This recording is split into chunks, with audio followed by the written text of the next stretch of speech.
Hello and welcome to episode 5 of the No Hand No Land series, where I'm looking at the building of a toolkit based on a template from an original No Hand No Land deck, which was I pulled from a book, and that was around about 5th edition that was published.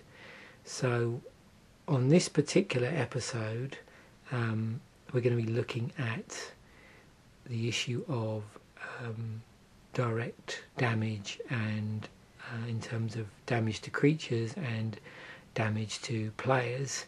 In the original deck, that was done by the inclusion of 2 cards. One was Fireball, which is an incredibly flexible card. It's X and a red, and also in the rules, but the text box down the bottom here says you pay 1 colourless for each target beyond the first. Fireball deals X damage divided evenly, rounded down among any number of target creatures and or players. So incredibly flexible spell. You scale it in relation to the amount of obviously free mana you have available at your disposal, so that makes it useful at all sorts of stages of the game. So that was in the original deck. The only sort of real card I was thinking of playing around with in the toolkit as an alternative to that is a newer card in Innistrad. It's a rare called Devil's Play, and I haven't got it at the moment, but I should be getting that in the next few weeks. So that's also going to go in the toolkit. So that's X and a red again. However, with this card, it deals X damage to target creature or player, so not quite as flexible, but it does have a flashback on it, which is X and 3 red, so basically you can cast it again from the graveyard for its flashback cost. So that's the Fireball in the deck. The other direct damage spell in the original deck was Incinerate. So here we have the 1 and a red, Incinerate. There you go. So that deals 3 damage to a target creature or player, and any creatures damaged by this Incinerate cannot regenerate this turn. So what I'm going to be looking at is other cards that you might want to look at to go into this toolkit. So you can basically play around with removal and damage. Now, obviously, the point of Incinerate is it can target both the creature, a creature, and also the player. Now, what's interesting, first of all, is to have a look at red spells that do very similar things that cause 3 damage. So the most obvious one is obviously Lightning Bolt. So this is only 1 red, and this deals 3 damage to a target creature or player. Fairly straightforward. And then you compare that with, of course, Incinerate, which we were just looking at. So this is just an alternative artwork one, if you happen to like burning skeletons, that are your thing. So this is the artwork from Ice Age. And of course, as I said, this does 3 damage for 1 and a red.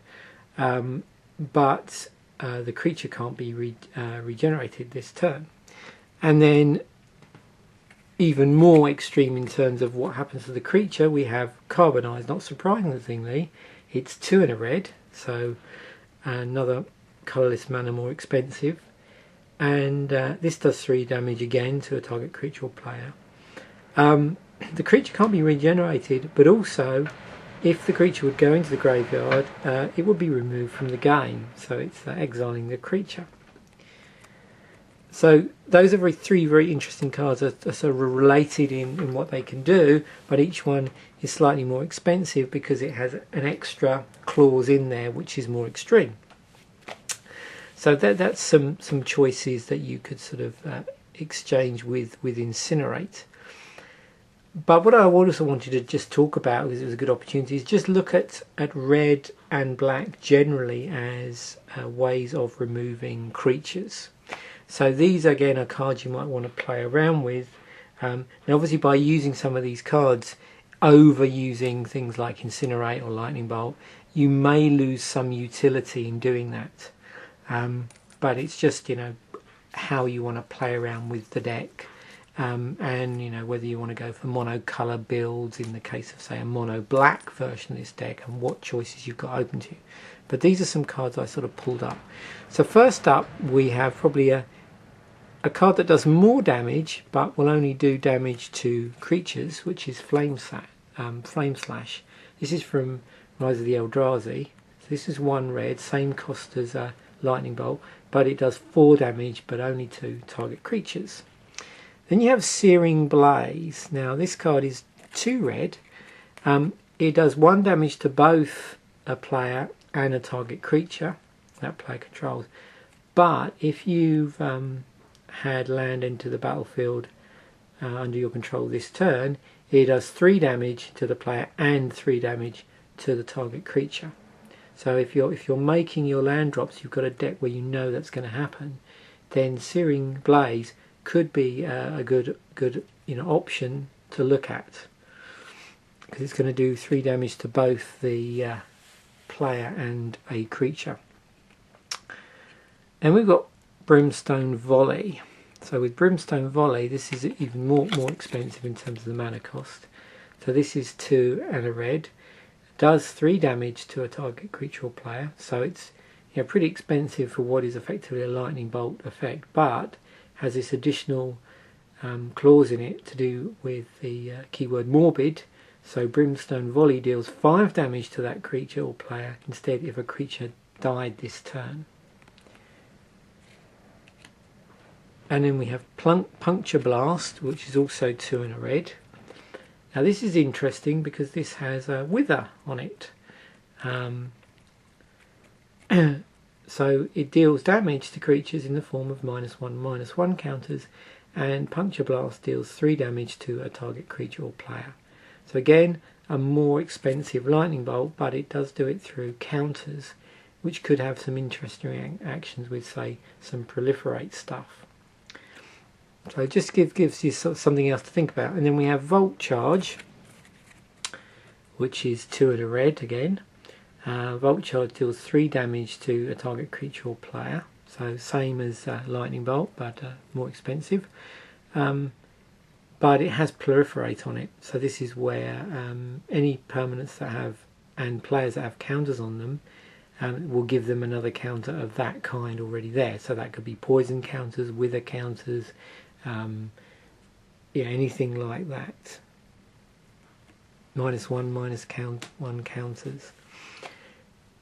So that's the red stuff you could play around with. Then we move on to the black. Now, in the case of black, what you have here is this is more creature removal than actual damage. So we have Terror, which is 1 and a black, and that you bury target non-black non-artifact creature. And we've got a Doomblade, which is 1 and a black, and that destroys a target non-black creature. This is sort of classic black removal. Go for the Throat. There you go, so that would destroy a target non-artifact creature for 1 and a black. So these are all costed the same. Rend Flesh. This destroys a target non-spirit creature. So probably not as useful now because we've got a lot more spirits floating around in Magic. But yeah, that'll sort of take care of a lot of creatures. It's 2 and a black. Hideous End, which is 1 and 2 black, and this destroys a target non-black creature and its controller loses 2 life. It's Hideous End. And then finally, red and a black card here, so you could only play this if you were going to go down the red, black-red build, which is Terminate. So this destroys a target creature regardless of its colour, and it can't be regenerated. A very powerful creature removal spell there for black and 1 black, 1 red. So those are the sort of cards I was thinking of sticking in the build. Other options you've got to you. There's quite a few black cards which will do sort of -1, -1 damage, -2, -2, -3, -3, and -5, -5, which you could also sort of put in as an option. So there are other things to sort of consider. But again, really it depends on, you know, what sort of build you were going. I mean, if you were going for a black-red build, then I would sort of tend to go more for these sort of red ones here, because they're going to give me more utility. Whereas if I was going for a black build, then really I'm going to be stuck in terms of mainly what cards are available in black to do direct damage to a target creature or player. So, you know, I've got a different set of options really, and that tends to go towards more creature removal. So that's really it for the moment. Next week I'm going to be sort of looking, in terms of the actual deck itself, I'm going to be sort of wrapping it up with looking at creatures specifically for inclusion in this deck, and exploring some sort of infect options and stuff like that. So anyway, thanks for watching, and bye for now.